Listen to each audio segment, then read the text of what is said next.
Okay, Frank, let me ask you. How many provinces in Canada? 10? Okay, how many provinces in China? 23. How many provinces in the Philippines?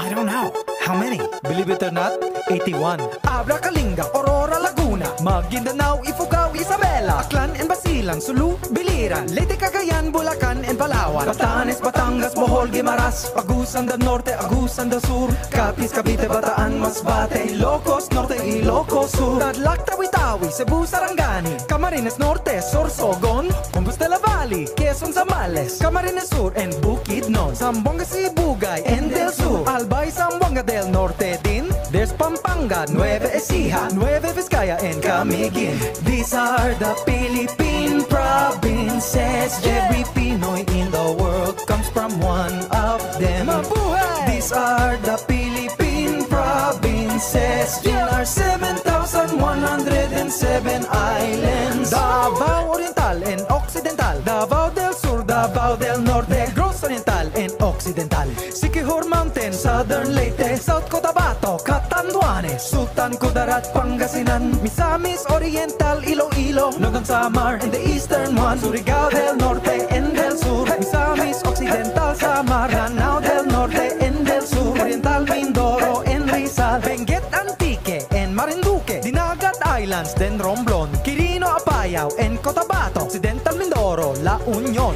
These are the Philippine provinces. Every Pinoy in the world